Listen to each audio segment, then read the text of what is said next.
datang di Tali Kata Podcast. Assalamualaikum warahmatullahi wabarakatuh. Salam Nusantara Jaya.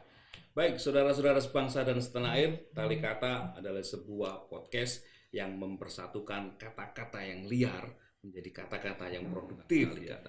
Baik, saudara sebangsa dan setanah air, di studio di kawasan Renon Denpasar telah hadir narasumber luar biasa. Yang pertama adalah kami perkenalkan Pak Yusar selaku pengurus daripada MES Masyarakat Ekonomi Syariah, dan ada Pak Nur selaku ketua Himpunan Pengusaha Nahdiyin Provinsi Bali, dan yang luar biasa adalah Pak Wawan, datang jauh-jauh dari Jogja. Bapak selamat datang. Beliau adalah ketua HIPI, Himpunan Pengusaha Pribumi Indonesia, dan masih banyak lagi yang akan kita undang di podcast berikutnya. Tapi hari ini kita akan khusus membahas masalah ekonomi dan sosial kemasyarakatan. Baik, saudara-saudara sekalian, untuk sesi pertama saya berikan ke Pak Nur. Pak Nur, kira-kira kita melihat di dunia ekonomi digital, khususnya di Indonesia ini, apa tantangan-tantangan yang kita hadapi dan kita harus bagaimana supaya anak bangsa ini terus memberikan kontribusi yang luar biasa. Silakan Pak Nur. Terima kasih Pak Andi. Jadi kita tahu bahwa sebenarnya bangsa Indonesia ini cukup mapan. Kalau kemapanan itu bisa ditangkap dan digunakan dengan baik. Salah satu adalah bahwa bagaimana pengusaha-pengusaha ini kita buat klasterisasi, kemudian kita satukan sehingga membuat satu mutual benefit. Nah, saya tadi dapat ide dari Pak Wawan, itu menyatukan poros Bali dan poros DIY. Jogja. Poros Bali dan Jogja nyambung gitu Pak ya. Nah, ini nyambung. Nah, ini kalau bisa kita jadikan satu, ini akan menjadikan satu mutual benefit. Oke. DIY bisa berbenefit, Bali bisa benefit. Nah, jadi memang kita rangkaikan begitu. Nanti bagaimana kita aplikasikan sehingga menjadi satu kekuatan besar, karena sama-sama ini daerah tourism. Nah, ini yang harus kita gerakkan, kan itu. Bagaimana meningkatkan Bali dan bagaimana meningkatkan DIY sehingga dengan demikian Bali dan Jogja bisa bersatu menjadi satu poros, menjadi satu kekuatan yang bisa memberikan kontribusi kedua belah pihak. Oke, luar biasa Pak Nur. Jadi ada poros Jogja dan Bali ya. Menurut Pak Yusar nih, sebagai anggota atau pengurus MES Masyarakat Ekonomi Syariah, apa kontribusi terbesar dari MES untuk poros Jogja dan Bali ini bisa menjadi aksi nyata Pak? Silakan. Ya, saya pikir begini Pak Andi, Pak Wawan, Pak Nur. Bali ini kan menjadi jendela dunia ya untuk Indonesia. Jadi siapa sih yang tidak kenal Bali begitu ya? Memang kemarin saat pandemi memang Bali menjadi provinsi yang paling terakhir untuk recovery karena memang tidak ada manusia yang bergerak gitu ya, tidak ada manusia yang datang. Nah sekarang ini setelah pandemi ini sudah mulai reda dan bahkan sudah akan dinyatakan selesai mudah-mudahan begitu. Tentu Bali memerlukan recovery ekonomi yang sustain dan memang saat ini sedang berupaya untuk melakukan transformasi ekonomi di Bali ini. Nah, saya pikir ide tadi Pak Nur tentang poros Bali Jogja ini bagaimana agar pengembangan khususnya ekspor dari Bali ke mancanegara itu dikolaborasikan dengan resources yang ada di Jogja. Nah, sehingga Bali yang menjadi trademark tourism dunia ini, dan tentu di sini pasti akan banyak tamu di sini dan berinteraksi, sehingga order ataupun nanti peningkatan kapasitas ekspor itu ditunjang oleh produk-produk yang ada di Jogja. Nah, sehingga ada integrasi, ada kolaborasi antara dua provinsi ini. Oke, jadi kawan-kawan yang di Bali udah menggagas ide poros Bali Jogja, itu artinya dari Bali sendiri sudah welcome ya. Terus kenapa kok dengan Jogja Pak Wawan? Kok bukan dengan daerah lain nih Pak? Bisa jelaskan Pak Wawan? Ya, kalau kita kemarin ngobrol-ngobrol sama Mas Pak Nur ya, jadi Jogja kota wisata, Bali juga sumber entry-nya pertama kali dari Bali paling besar. Jogja mungkin baru beberapa direct flight yang ke Jogja. Nah, kita bisa dioptimalkan dari segi posisi resource kita, industri kreatif di Jogja cukup maju juga, dan juga kita bicara untuk proses produksi tenaga kerja juga masih relatif murah. Nah, ini bukan kita menjual murahnya, tapi bagaimana kita mensinkronasi sini, mensinergikan satu kekuatan bersama sehingga kita bisa garap turismenya, kita bisa garap SDM-nya kita bisa garap juga untuk potensi ekspornya yang bisa luar biasa kalau kita bersinergi daripada Bali sendiri. Oke. Nah, kadang kan kita udah ngomong borderless world ya, jadi dunia tanpa batas kira-kira Pak ya. Sekarang apalagi anak-anak milenial sudah bisa mengakses ke semua situs ya kan. Masih diperlukankah Poros Bali Jogja ini? Dalam artian apakah secara harfiah Poros Bali Jogja ini perdagangan konvensional, ataukah justru ini akan melibatkan teman-teman milenial untuk bisa berkontribusi, Pak? Jadi kalau menurut kami bahwa jadi kita benar anak-anak muda sekarang dengan posisi kecanggihan digital, penjualan lewat digital, itu posisinya adalah kita bisa kemana-mana, tapi jangan salah bahwa konsep yang paling ideal masih kita lakukan adalah hybrid. Oke, hybrid Iya. mix Pak ya. Mix tetap Bang. Belum bisa kita total Belum bisa digital. kita total. Oke. Digital belum bisa. Jadi akan bisa memungkinkan yang paling ideal produksinya tetap harus kita setting secara benar, kemudian juga delivery-nya, sistem penjualannya secara nominal itu juga masih tinggi, untuk secara konvensional juga masih sangat tinggi. Oke, berarti ini sebuah step awal Pak ya. Mungkin sebelum kita jauh ke totality digital, mungkin diawali dengan step awal dulu bikin Poros Bali Jogja. Pak Nur, kembali ke Pak Nur. Orang-orang Bali, tanda petik, pengusaha-pengusaha di Bali, ini melihat ini peluang atau justru ancaman Pak ada Poros Bali Jogja ini Pak? Sebenarnya ada peluang. Peluang. Oke. Kenapa? Karena biasanya selama ini, kalau kita kan biasanya ini banyak produk-produk yang dari Jogja yang diberikan ke Bali. Nah, kemudian kalau udah ada Poros Bali Jogja, ini nggak usah lagi, sudah bersatu aja gitu, sehingga tidak ada lagi diskriminasi lagi. Dan ini bagus sebenarnya satu, dan kemudian bisa menjembatani produk-produk yang lain. Ya mungkin Jogja butuh apa, mungkin Bali butuh apa. Dengan adanya Poros Bali Jogja ini bisa menjadi satu mutual benefit antara dua belah daerah. Isu ini kira-kira sudah teman-teman di pengusaha di Bali bagaimana Pak Wisar? Apakah mereka sudah mempersiapkan jauh-jauh hari? Apakah ini menjadi isu hangat? Ya, seperti saya sampaikan tadi bahwa Bali memang memerlukan transformasi ekonomi. Sekarang tourism itu bukan hanya satu-satunya andalan ekonomi Bali. Harus ada pemikiran agar ada transformasi ekonomi di sektor yang lain. Jadi transformasi digital yang tadi disampaikan itu kalau tidak disertai dengan base production yang kuat, itu tidak akan bagus gitu pertumbuhan ke depannya. Karena misalkan permintaan asalnya kalau misalnya boleh ke sini nih, pesen 10, 20. Lama kan ingin kontainer. Kalau hanya di Bali, resource di Bali terbatas. Raw material di Bali terbatas. SDM di Bali terbatas. Sehingga dengan adanya Poros Jogja Bali ini akan saling sinergi untuk menguatkan pertumbuhan ekspor, Pak Andi. Oke. Apakah ini sebuah gagasan saja ataukah sudah menjadi roadmap dari para pemangku kepentingan? Kalau kami sebagai pengusaha, jadi kebetulan juga selain di HIPI, kami juga sama dengan Pak Nur di Himpunan Nahdliyin ya. Jadi kondisi seperti ini, kalau bicara tadi sampaikan Pak Andi, apakah menjadi ancaman buat Bali atau menjadi satu opportunity? Buat kami melihat harusnya opportunity. Karena selama ini tadi saya sampaikan bahwa kita selama ini Bali cuma turisme yang paling besar. Oke. Nah, kalau dengan adanya seperti ini, kita ada suatu potensi besar lagi, Bali seperti jadi pusat perdagangannya juga. Kayak Singapura kan berarti jadi bisa. Jadi justru yang diuntungkan justru sepertinya Bali. Jadi produknya disuplai dari Jogja begitu Pak? Iya. Oke. Jadi tradernya dari sini. Oke. Bali Jadi sebagai talase ya. yang paling ideal adalah kita bikin trading house paling besar adalah di Bali. Oke. Kita supply ke sini. Nah, ini apakah sudah menjadi roadmap dari pemangku kepentingan kita, misalkan pemerintah daerah dan sebagainya, apakah sudah sampai ke sana? Kalau buat kami dari sepanjang pengusahanya itu memungkinkan bisa ada suatu penambahan nilai semuanya. Misalnya contoh kita dari Jogja. Dari Jogja penghasil terbesar untuk gula semut, palm sugar. Ya, dikombin dengan kopinya Bali, kita co-branding. Oke. Kan bisa jadinya. Yang dapat merek siapa Pak?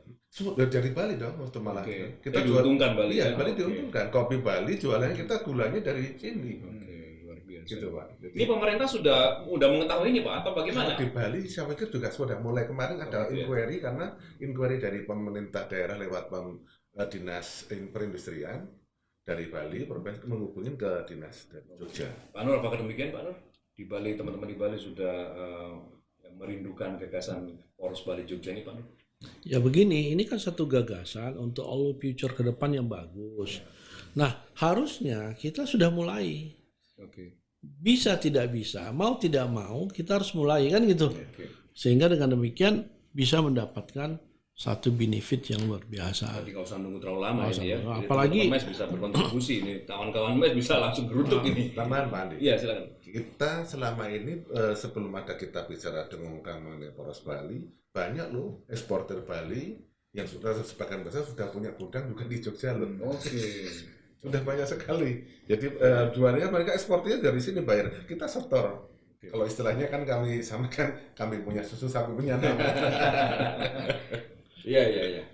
Ya itu satu opportunity karena di Jogja itu kan labor cost-nya kan rendah tuh. Ya. Nah kalau di bukan murahan Pak ya. Ya. oh, iya. Tapi tetap berkualitas. menurut Iya, saya. maksudnya nah kalau di Bali, nah ini kan kalau bisa labor cost-nya seperti Pak Wawan bilang tadi di gudangnya sudah di sana, ini kan berarti efisiensi kan. Nah ini kan bisa menguntungkan Bali sebenarnya.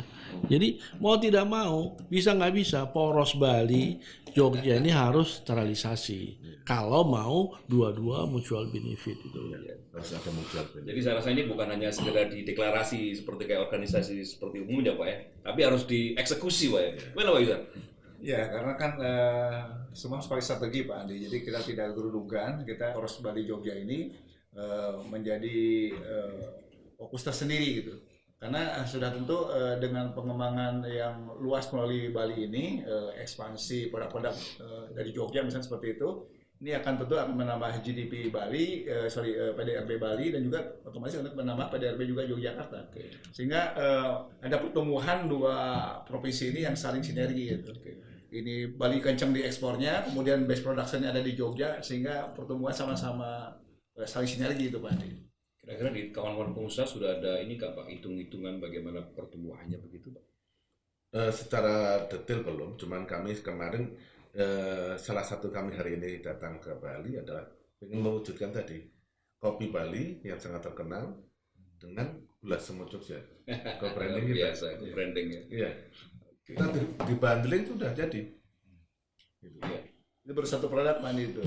Contoh salah satu contoh. Itu salah satu contoh ya kolaborasi produk. Iya. Oke. Terus yang lebih penting ini Pak, kita kan udah masuk ke ekonomi digital Pak. Tadi Pak Wawan tadi ini adalah sebuah step awal ya, step awal. Apakah ada keterlibatan anak muda untuk bisa mengakselerasi sehingga Poros Bali Jogja ini betul-betul go online begitu? Karena semua sekarang udah platformnya pakai digital. Ya kalau kita bicara anak muda sekarang ini statement anak muda kan dia masih kurang pengalaman tapi punya banyak masa depan gitu. Oke.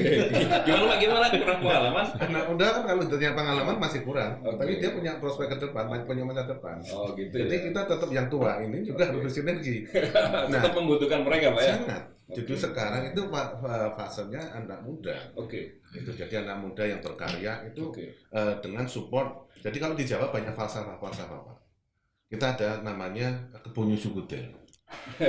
Kerbau menyusunya ke Anaknya. Artinya adalah bahwa kondisi sekarang ini banyak orang tua yang gaptek belajarnya sama anaknya gimana ini penggunaannya komputerized. Jadi lebih tepatnya orang tua memberikan falsafah gitu ya, yang eksekusi anak-anak muda kita. Gitu. Iya. Teman-teman di Bali anak mudanya sudah begitu nggak Pak Nur? Ya sekarang harusnya mesti begitu karena dari dulu pun kan kita lihat kalau kita lihat filosofinya, kalau filosofi Confucius, nah itu orang tua walaupun sudah tua tapi mesti harus dihargai oleh yang muda. Tapi nggak merasa tua kan Pak Nur? 945 Pak Nur ya. Kita semua Nah, muda jadi terus. harus begitu memang. Jadi yang tua membutuhkan yang muda juga membutuhkan orang tua sebagai salah satu pengalaman kan itu. Nah, begitu juga di Jepang. Di Jepang dulu kita lihat bahwa orang tua itu kan yang kalau sudah tidak bisa istilah mencabut bawang itu sudah di exit gitu loh. Tapi satu ketika ada satu problem di Jepang yang tidak bisa dipecahkan. Nah, ternyata yang bisa memecahkan adalah orang tua. Jadi bagaimanapun muda sama tua itu mesti disatukan. Luar biasa. Jadi Poros Jogja Bali ini membawa dampak ke semua pihak baik orang tua, orang muda. Jadi lebih luas ya. Nah, makanya inilah momennya kita declare Jadi belum dideklar, Pak? Ya kita declare sini. Poros Bali Jogja gitu loh. Luar biasa, luar biasa. Jadi di tol kata inilah di-clearkan. Mudah-mudahan ini menjadi aksi nyata Pak, ya, Iya. karena visi dari tali kata ini adalah bagaimana kata hari ini bisa dijadikan aksi nyata.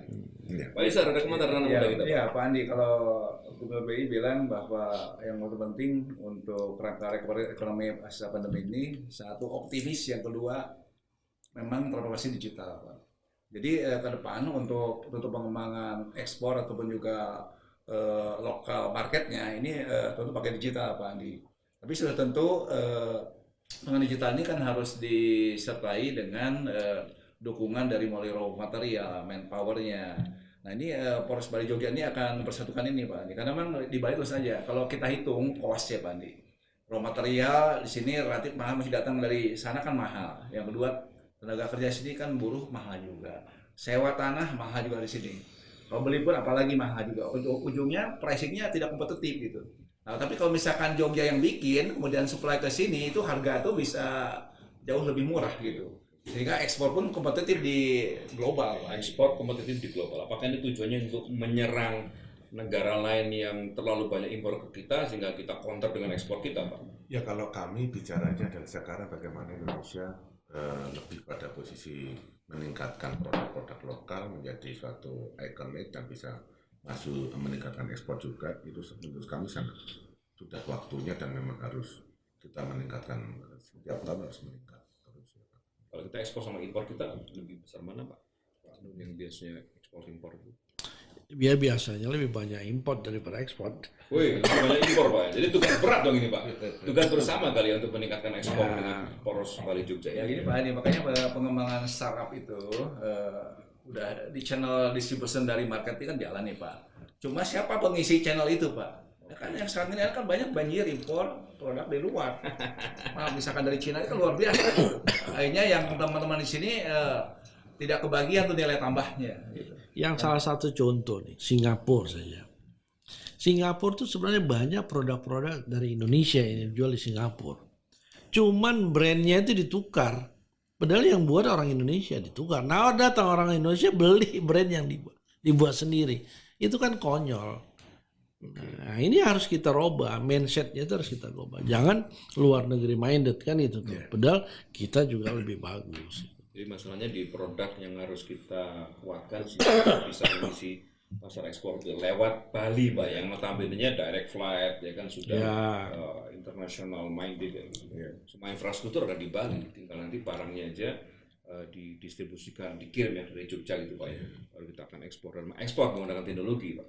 Karena bisa juga Made in Bali itu bisa jadi suatu brand yang internasional malah. Jadi maksudnya adalah orang yang menggunakan sampaikan di awal tadi, kita bikin trading house namanya Made in Bali.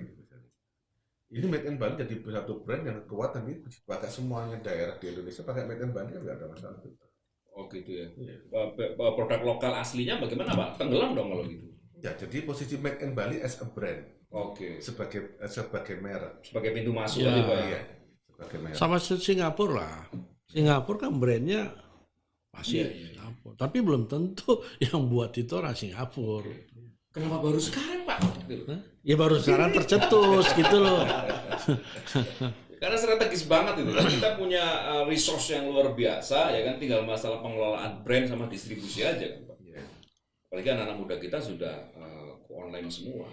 Dan juga di luar juga lebih terkenal Bali daripada Indonesia juga bisa jadi banyak seperti itu informasi kami terima. Jadi kalau misalnya buat kita adalah Bali adalah dibuatkan suatu brand Made in Bali yang angkat benar dan didukung oleh semua dari Indonesia, berarti kan juga bisa. Dan ini momentumnya pas sekali ya dengan kondisi pasca pandemi, apalagi kita presidensial G20 kan pas sekali. Ya, sekarang kan Pak, ini kalau lihat tema G20 ini kan ada 3 ya. Satu mengenai kesehatan, isu kesehatan. Yang kedua kan energi transisi ya, transisi energi. Kemudian yang ketiga adalah transformasi digital.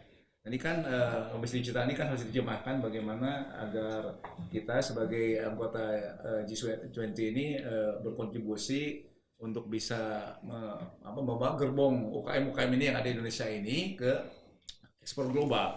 Nah, sehingga tentu dengan strategi kolaborasi di antara dua provinsi ini Pak, yang kita kaitan dengan poros Jogja Bali tadi itu Pak. Ngomong G20 Pak, apakah kita perlu investasi Pak untuk menggerakkan ini? Ataukah maksudnya investasi dari luar itu? Apakah kita Kemarin yang kita kebetulan kami juga ikut di dalam B20, B20 sebagai jalan ke G20 juga. Jadi memang banyak investasi yang masuk dari luar ya. Tapi kalau kita yang bicara skop yang lebih kecil tadi, saya lebih mengangkat ada satu pemikiran nih Pak Andi. Pemikiran seperti ini. Pak Wapres kita mencanangkan peningkatan industri halal. Seperti contoh. Nah, kalau supaya industri halal itu tidak terkesan punya suatu agama, kita masuknya bahkan bisa menjadi pusat industri halal dengan brand adalah Made in Bali. Jadi menjadi seorang bahwa halal means as healthy. Jadi kan cukup dan ini menjadi suatu kebutuhan. Berarti misalnya dari data yang kami terima, ekspor terbesar produk halal bukan ke Middle East, tapi ke Kanada. bukan ke Middle East Pak, Tapi ke Kanada. karena konsepnya udah healthy tadi ya. Iya, karena posisinya adalah bahwa halal is healthy, Oke. clean, healthy, itu semuanya. Nah, kalau itu diangkat lebih serius, bahwa kita apalagi menjadi Bali, nah ini sebenarnya tidak disensitifkan kepada satu religi. Oke. Menarik. Itu cukup menarik. Menarik Pak. Jadi teman-teman di pengusaha Nadiin nggak ada soal Pak ya tentang brand ini diangkat ya, misalkan halal di brand sama dengan produk-produk Bali Pak ya. Oh, nggak ada masalah. Oke, kita mau clearkan itu aja berarti Nggak kan ada masalah. ada kepentingan yang lebih besar daripada Iya. kepentingan sekedar golongan kan Pak. Iya, itu lebih ini kan. Luar biasa. Teman-teman mes gimana Pak? Masyarakat ekonomi syariah yang notabene-nya ini Pak mengerucut ke kondisi syar'i ini bagaimana melihat ini? Ya Pak? sebenarnya kan hal ini kan udah menjadi lifestyle ya di kalangan milenial itu. Jadi baik dari pakaian, kemudian makanan, itu makanya makanan halal, kemudian juga pakaian hijaber itu kan luar biasa berkembangnya. Itu kita melihatnya bahwa ini kan ada perkembangan positif dan tentu hal ini kan untuk semua orang. Iya. Jadi halal tidak hanya untuk for Muslim gitu, halal for every Oke. people, for the world, Pak. Oke. Nah, sehingga dari Middle East juga jalan, Eropa jalan, Amerika jalan, itu kan halal tidak for the world Pak, untuk dunia. Betul sekali. Itu ya Pak Wawan Iya. ya.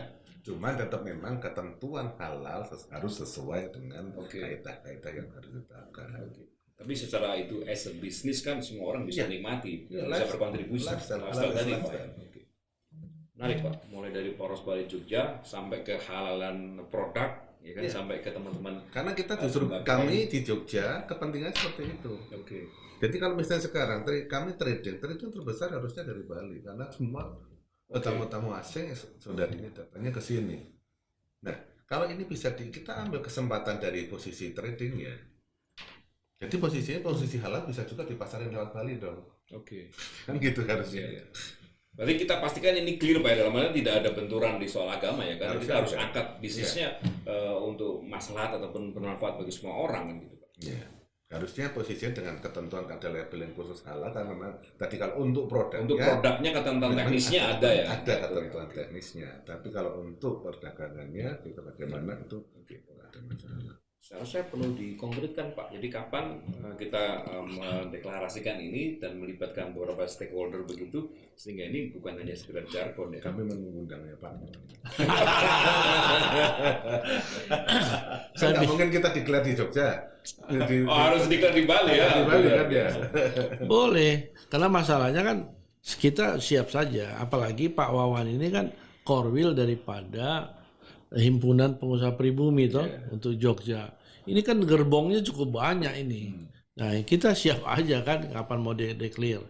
Cuman yang jelasnya ada satu kesepakatan kita menjadikan poros Bali Jogja Iya. untuk meningkatkan benefit kedua belah pihak. Itu aja kuncinya di situ. Kita bisa mandiri berdikari di negeri sendiri Pak ya. Ya bisa. Artinya kita tanpa menunggu dari investasi asing gitu. Ya. Biarkan investasi asing masuk tertarik dengan produk yang berkualitas kita ini kan. Iya bisa. Ya saya pikir Pak Andi, emang kita harus segera bikin roadmap yang clear gitu Pak ya. Iya. Roadmap yang saya dengan action plan teknis yang bisa kita rencanakan realistis gitu ya.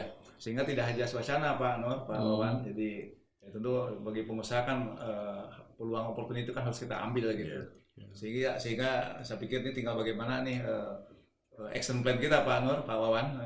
Ya. Dari perbincangan Saya pada pikir momen kita sangat bagus, Pak Yusuf. Kenapa? Kita bisa ngambil momen dalam sebagai kami dari pengurus himpunan pengusaha Nahdliyin, momen 1 abad NU bisa kita menjadi satu trigger untuk itu, Pak. Sudah 1 abad, Pak ya? Ya. 1 abad berarti kan ada peradaban baru, Pak. Oke, luar biasa. Jadi sudah mulai sekarang saatnya kita harus lebih memikirkan kepentingan bangsa daripada kepentingan golongan tadi. Iya. Pak. Kita berkontribusi kepada negara walaupun kita dari Nahdliyin, walaupun ada umat lain, tapi Iya. tujuannya kan satu, Pak ya. Iya. Oke, luar biasa, luar biasa. Ini tinggal kapan nih Pak Nur kita tagih ya kan sebagai teman-teman di Bali untuk segera mengkonkretkan ini Pak. Kita akan support semua ini teman-teman Bali dan Jogja sepertinya harus merapat ini Pak. Begini, semua itu kan harus bersatu. Mesti satu pikiran, satu ide kan itu. Jadi nanti jangan terpecah-pecah gitu loh. Mungkin dari kita oke. Nanti bagaimana dari MES kan gitu toh. Dari mana dari yang lain. Nah, kita konkretkan nanti baru kita declare. Kan gitu toh. Antara Bali dan Jogja. Jadi poros. Oke, luar biasa. Pihak Sultan kira-kira sangat mendukung Ya, sekali Pak ya. beliau sangat mendukung pluralisme. Jadi Oke. kami berharap juga dukungan dari beliau sangat tinggi. Oke. Luar biasa sekali. Kalau beberapa yang lalu Pak Andi kan ada upaya untuk pengembangan sinergi kolaborasi Bali Nusra. Ini kan ada lagi sekarang Bali Jogja gitu Pak. Ya. Sebagai dua-duanya daerah turisme Pak Andi. Nah, sehingga Bali tentu akan punya peluang yang lebih tinggi lagi. Bali Nusra jalan, kemudian Bali Jogja juga jalan gitu. Sehingga insya Allah recovery ekonomi di Bali ini akan tumbuh lebih cepat gitu. Karena tentu 2 tahun pandemi ini Pak Wawan luar biasa dampaknya ekonomi di Bali ini. Karena kan kita mengandalkan kurang lebih mungkin 80%-an ya direct indirect itu tourism Pak. Sehingga tourism menuju nol itu luar biasa dampaknya kepada ya sistem keuangan di Bali sendiri ya itu ya. Itu akan punya dampak yang luar biasa. Kalau kami bisa nambahkan, jadi kalau kita bicara poros Bali Jogja, kalau kita bicara untuk fokus kepada pariwisata, itu mungkin tidak akan bisa jalan.